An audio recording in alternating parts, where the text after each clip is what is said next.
para que ele pudesse acessar a herança. Então, no caso do pai faltar, não estar presente, falecer, o filho não assumiria imediatamente a herança, até que chegasse àquela idade determinada. E há registros na literatura, antiga, de filhos que tiveram que esperar até os 16, aos 18, aos 20, a idade mínima encontrada, 16 anos. A idade máxima encontrada, 26 anos. Significa que não havia uma idade única de maioridade, como nós temos em alguns países. Alguns países definem a maioridade a partir dos 18, apesar de que diz assim também nós. Ele diz que a forma de Deus lidar comigo e com você não é diferente. Se por um lado ele faz um paralelo, que antes nós estávamos debaixo da lei, e na lei nós éramos como esse filho que não tem acesso à herança, mas depois da plenitude dos tempos, com a vinda de Jesus, nós estamos sendo promovidos a uma era de poder desfrutar mais.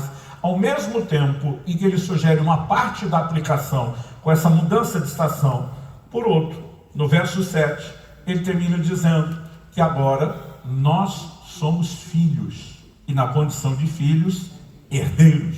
Porque no plano espiritual, ninguém acessa absolutamente nada sem fé. Diz, pela fé temos acesso à graça. Você não acessa nada no plano espiritual com fé. O problema é que alguns de nós, de forma simplista, passamos a acreditar que só fé nos dá acesso a tudo. Eu quero te dizer que isso não é verdade. A fé sempre estará lá. A presença dela é inegociável. Mas tem algumas coisas que você não vai alcançar só com fé. Perseverança, as duas andam de mãos dadas. Até porque nem sempre a fé vai ter um acesso imediato. E se você não souber cultivar a perseverança, você se perde na fé antes de acessar alguma coisa. Quando você chega na epístola de Pedro, na segunda epístola de Pedro, você vai vê-lo afirmando, no capítulo 1, no verso 5 da segunda epístola de Pedro, acrescentai a vossa fé. Então a fé já está lá. Mas está falando de coisas que têm que ser acrescentadas à fé. Acrescentai a vossa fé a virtude acrescente o conhecimento, ao conhecimento o domínio próprio, ao domínio próprio a perseverança. E ele vai falar de coisas que precisam ser acrescidas à fé. Depois ele vai dizer, porque se em vós houverem e abundarem essas coisas, vos será amplamente concedida a entrada no reino eterno de nosso Senhor e Salvador Jesus Cristo. Então, herança. E você precisamos entender que também não é só fé, é fé e algo mais.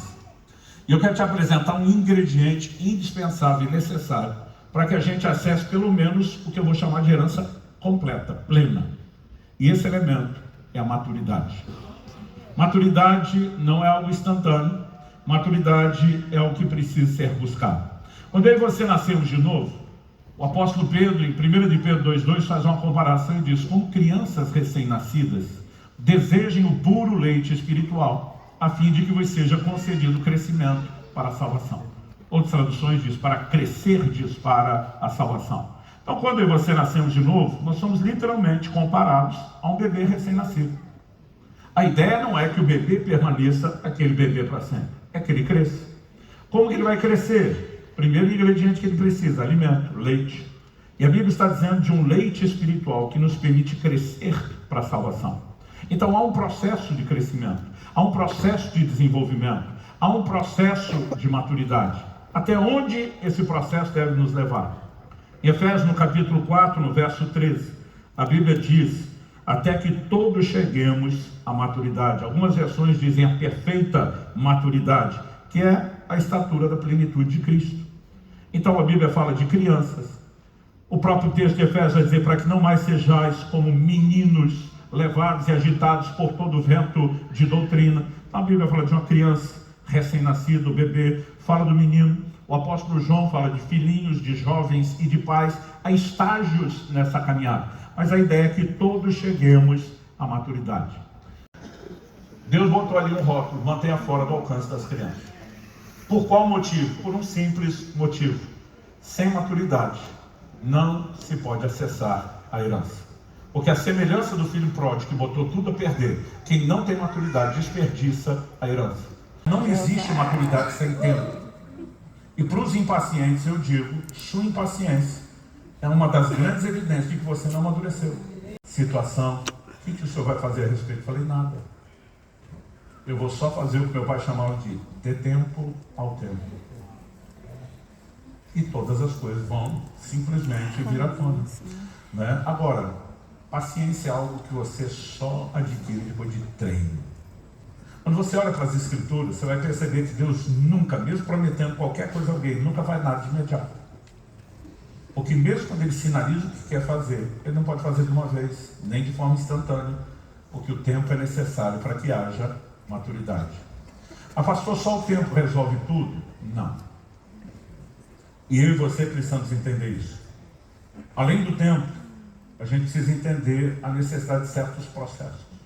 Em Hebreus, no capítulo 5, se você puder, acompanhe comigo. Hebreus, capítulo 5, eu vou ler do verso 11 ao 14. O texto diz assim: a esse respeito, temos muitas coisas a dizer, coisas difíceis de explicar, porque vocês ficaram com preguiça de ouvir. Outra tradução, as mais antigas, diz: se tornaram tardios em ouvir, traduzindo lentos para aprender.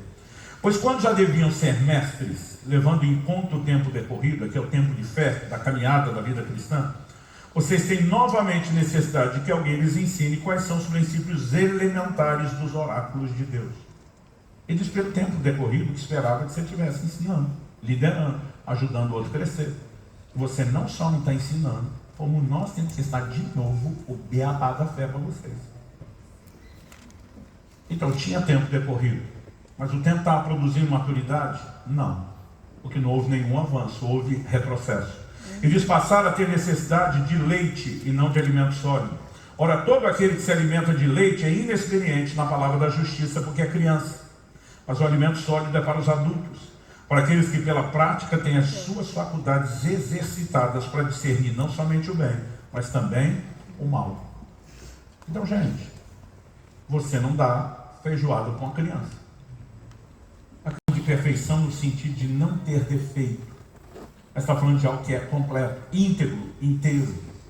Então, existem certos processos, e entre eles dificuldades que enfrentaremos, que estão nos aperfeiçoando para que a gente alcance a medida completa.